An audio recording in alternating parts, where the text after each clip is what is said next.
She doesn't leave you when she packs her bags. She leaves you the moment she stops seeing you in her future. And by the time you notice the distance, she's already built a life without you in her mind. The question is, how many of these 8 signs are already happening right now without you realizing? She doesn't leave you when she packs her bags. She leaves you the moment she stops seeing you in her future. And the cruel truth is that by the time you feel something is off, she has already been rehearsing her exit in silence for weeks, maybe months, maybe years, smiling in front of you while her mind is quietly erasing you from the picture. And you don't notice because you still have dinner together. You still laugh at the same jokes. You still sleep side by side. But the warmth is no longer the same. And it's not that she has changed overnight. It's that she has been slowly building a world where your presence is optional. Testing what life feels like without your voice, without your advice, without your touch. And the strangest part is that it all looks normal. So normal that you'll think you're imagining it. Until one day the conversations are shorter. The eyes avoid yours a little longer. The goodnight kisses feel like habit, not hunger. And you'll tell yourself it's just stress, just work, just a bad week. But deep down something in your gut knows there's a quiet storm forming. One you can't see but can already feel in the way her laughter no longer pulls you in. In the way she says, "I'm fine," and it feels like a locked door. And here's the truth no one tells you. Breakups don't start with slammed doors. They start with invisible cracks.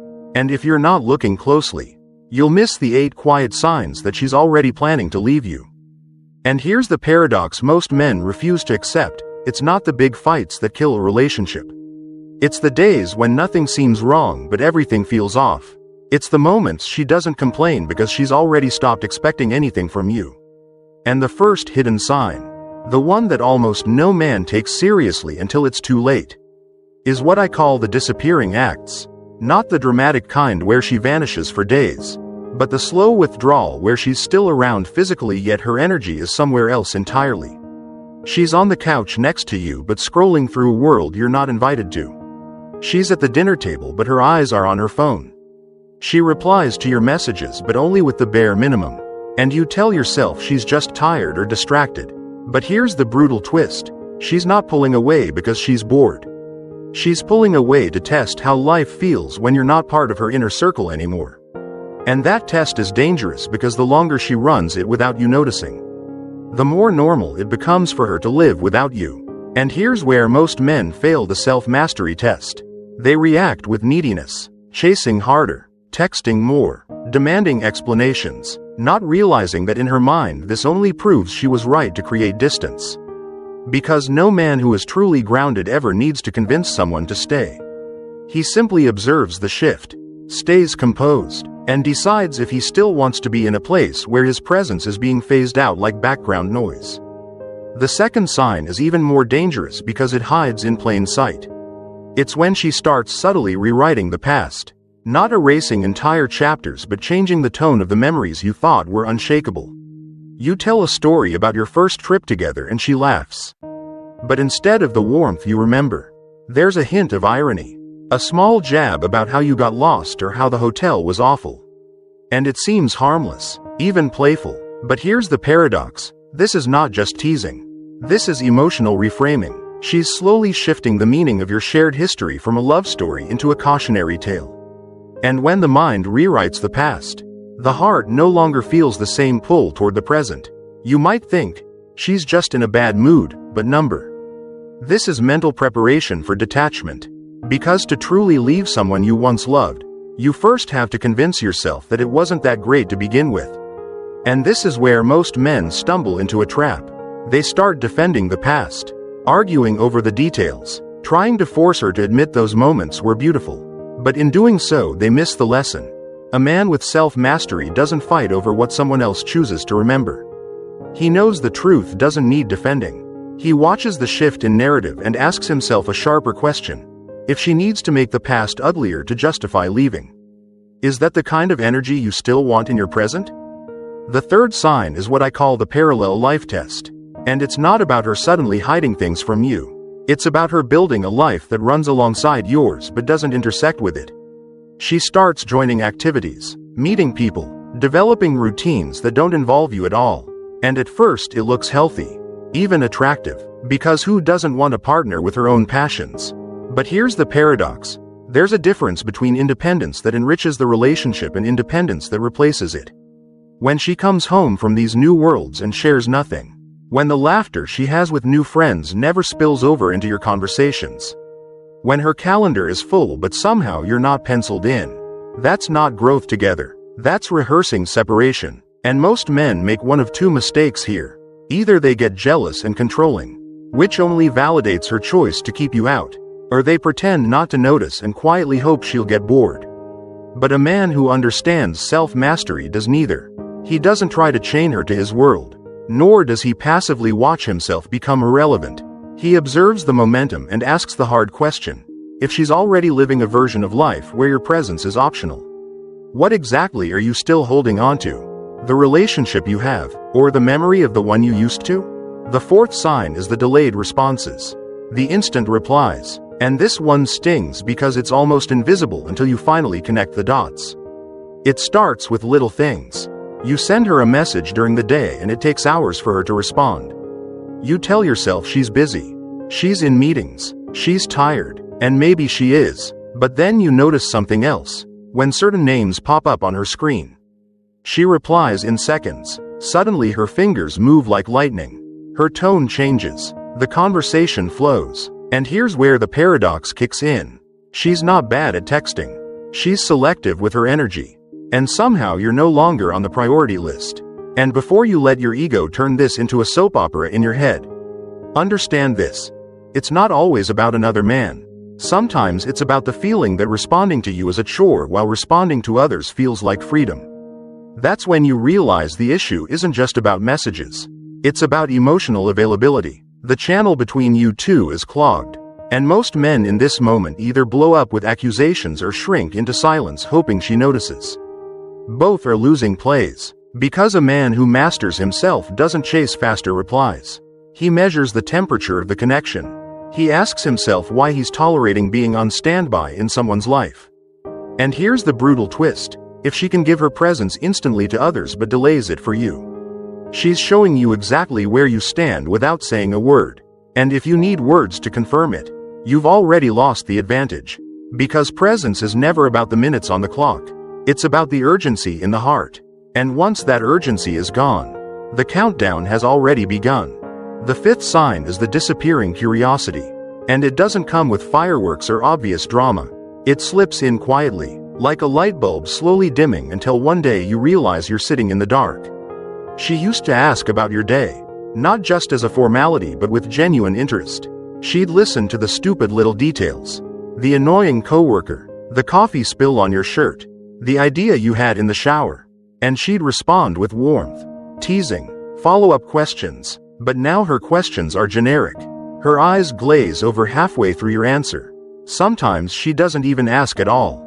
And here's the paradox. Silence in a relationship isn't always peaceful. Sometimes it's the absence of curiosity. And when someone stops being curious about your life, they're telling you without words that your world no longer excites them. And most men respond to this wrong. They either overcompensate by oversharing, throwing more details at her hoping to spark her interest again, or they shut down completely, matching her silence. But the man who's grounded sees it differently. He understands that curiosity is the lifeblood of connection. And if it's gone, you can't force it back. You can only decide whether you'll keep offering your inner world to someone who no longer values access to it. Because here's the brutal twist. Love doesn't die when people stop loving each other. It dies when they stop wanting to know each other. And once that hunger fades, the rest is just a slow, polite decline masked as normal life. The sixth sign is what I call the unfought fights.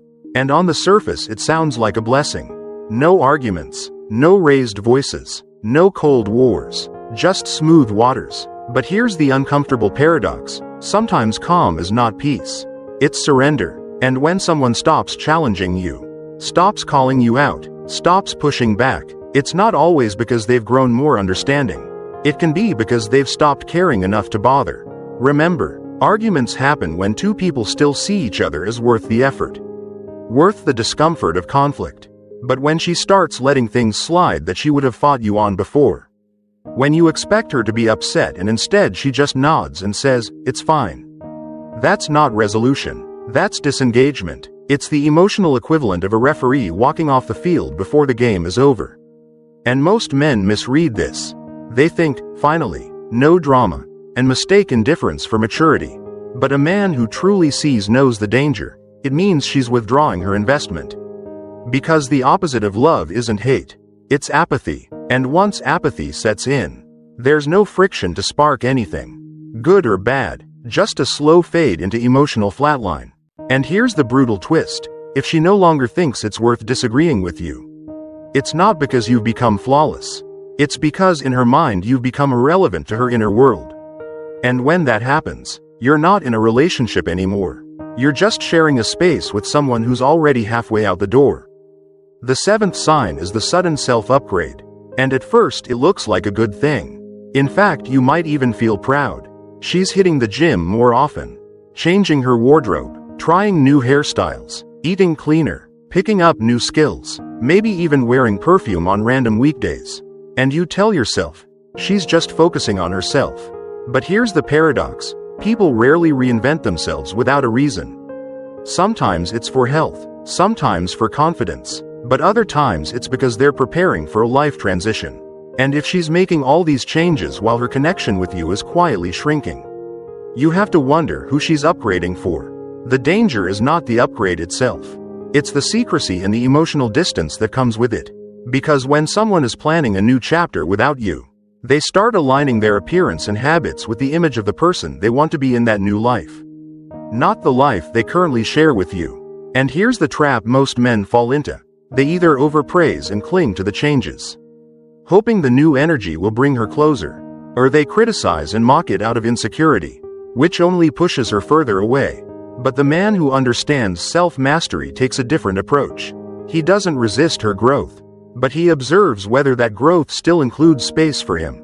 Because here's the brutal twist. If she's becoming a new version of herself and you're not part of the vision she's moving toward, she's not upgrading the relationship.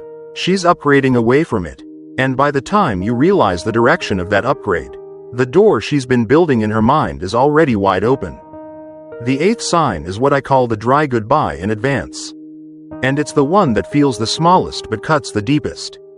Because it's not about her walking away yet. It's about the way she starts saying goodbye to you without actually leaving. The hugs that used to linger now feel like formalities.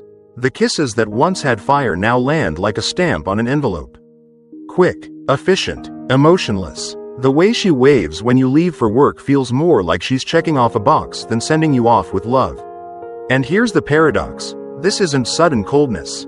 It's practice. She's rehearsing the emotional distance she will need to fully detach. And she's doing it in microdoses so you get used to the absence of warmth without noticing. Like turning down the volume so gradually that you don't realize the music has stopped. And most men brush this off, telling themselves it's stress or tiredness. They focus on the fact that she's still there physically. But presence without connection is the loneliest form of absence. And a man who sees clearly won't cling to the shell of what used to be. He'll understand that when someone has already begun saying goodbye in their heart, their body is just catching up. And here's the brutal twist. By the time the final goodbye comes out of her mouth, she's not breaking the bond. She's simply announcing a decision she made long ago in silence. And if you didn't catch the rehearsal, you were never paying attention to the performance. A ship doesn't sink the moment it touches the water. It sinks when the crew stops bailing it out. And relationships don't end the moment someone walks away. They end the moment one person stops showing up in spirit. Everything after that is just gravity doing its job. The 8 signs you've just heard are not accusations. They're signals. They're the quiet whispers before the storm. And a man who is truly grounded doesn't panic when he hears them. He doesn't beg. He doesn't bargain. He doesn't launch into desperate rescue missions. Because desperation blinds you and self-mastery sharpens you. He looks at the reality exactly as it is, without sugarcoating, without fantasy, and asks himself one thing. Not, how do I make her stay? But, is this still the place where my energy belongs? Because here's the truth most men don't want to face. Sometimes the bravest move is not saving the ship but stepping onto the shore and walking away with your head high. The man who can do that doesn't lose.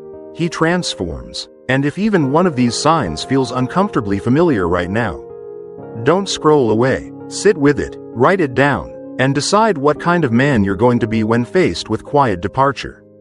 Because the world doesn't need more men who cling. It needs more men who stand still in the storm and choose their next step with intention. So tell me in the comments, which sign hit you the hardest?